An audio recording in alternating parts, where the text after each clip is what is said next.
Welcome back to Racine and Me. I'm Keith Meka with CBS 58 News, and today we're joined by Don Wadewitz. He's a radio announcer for the Racine Raiders football team. He also does a whole lot more for this football club.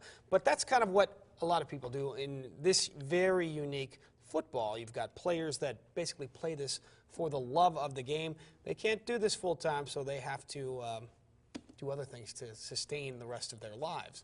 Yeah, none of the guys get paid. Very few people at the Raiders get paid. The only people that really get paid are the security that we bring in on game days and the officials, and that's about it.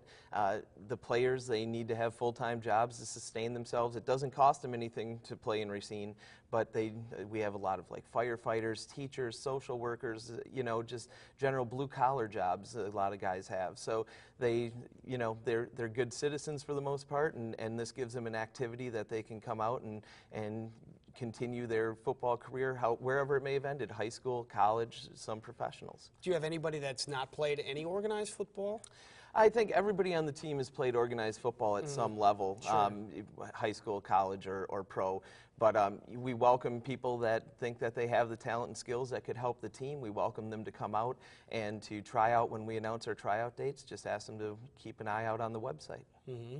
And you guys do have a very good website, a lot of interesting history on that. We'll touch on that a little bit later. But I would imagine keeping a roster full of these players is kind of a juggling act at times. Certainly they're not under contract, so it might be a little iffy on who might be coming back and who the new talent's coming in, yet you guys maintain such a long history of success. Yeah, one of the standards that we've had is that there's been one player that's been with the team for 20 years. Wilbert Kennedy was a defensive tackle, finally announced that he's retiring this year. That was one thing that we could really count on. But beyond that, you don't know who's going to come back from year to year. The guys don't make money doing this. They move on to jobs in other areas. We have guys that commute from the south side of Chicago, a couple-hour drive during rush hour traffic to make practices and games. So sometimes, that just wears on them. Family commitments tear them away, and maybe they need to find a team that doesn't supply as much but is a little easier on their lifestyle in their area. So do you actually go actively recruit, or do they know that Racine Raiders is a great organization, I'd like to play for that team? We do. A lot of it is word of mouth, recruiting. We do hit up some of the area coaches. We really look at a lot of like Division III type guys. There's a lot of Division III schools around here that we can get players from, and those guys do well in this type of atmosphere where you play for the love of the game. And they enjoy playing in front of fans. We usually average around 1,500 fans a game, and the fans come out and these guys interact with them, and it's just a great atmosphere. It's really, the Racine Raiders are kind of like Racine's college team, because there's not really too much around here. You have Carthage and you have Whitewater, but there's nothing that Racine can really call their hometown team, and that's one thing that the Raiders have been able to do. I would imagine that fan base is pretty loyal, that you probably see a lot of the same faces every game and every year. Yeah, tremendously loyal. You get to know people. You see them on the road. They come up to you in the team hotel or whatnot and talk to you. And it's actually amazing, because I'll travel to Phoenix or Tucson area or anywhere across the country, Nashville, and if you're wearing your Raiders hat or Raiders jacket or whatnot, somebody's bound to come up to you on that trip and be like, the Racine Raiders, I either used to live there or we played them back in the 1980s or whatnot. So it's a really well-branded name across the country, and a team that many people look up to. Now, I would imagine it's a lot like that to keep your coaching staff together. Who are the coaches, and are they under contract, or do they stick around for a while?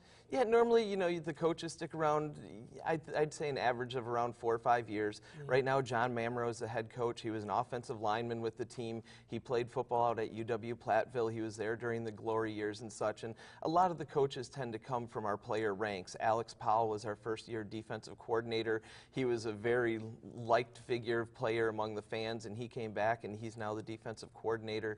And so it's just a lot of guys like that have played, a lot of guys that coach high school ball that want some extra coaching experience, and so they'll come and they'll coach with the Racine Raiders. So these guys, they're not getting paid either, right? They're not getting paid either, no. Mm-hmm. But that's a heck of a job, putting together an offensive and defensive game plan every week against teams, and what, 70 teams potentially in your lot. So that's not only scouting, but it's you know, trying to figure out what we can do, or you guys can do against a particular offense. That can't be easy. That's time consuming. Well, yeah, and a lot of times film might not be available. It's not like the NFL where the games are broadcast on television a lot of times. So there's not a lot of game film available, or sometimes, especially when you get to the playoffs, you know who you're playing a week ahead of time, and to try and get game film on that team and plan for it is a little difficult. So one of the strategies I think that Coach Mamro has taken is that the Raiders play their type of game. We're going to play that type of game, and our coaches are very good at adjusting on the fly. That's great, but they're also putting in a lot of time. They love the game as well. That's a beautiful thing. Let's talk about how this team, you know, you guys broadcast your games over the radio and on the internet. Is that something unique around the league, or are other teams also doing that? Very few teams do it. We were fortunate enough, and we enjoy when other teams do it. The Traverse City Wolves, who we played a couple times, they do even video feeds of their games, but it's very rare to find a team that is able to broadcast their games via radio station or online.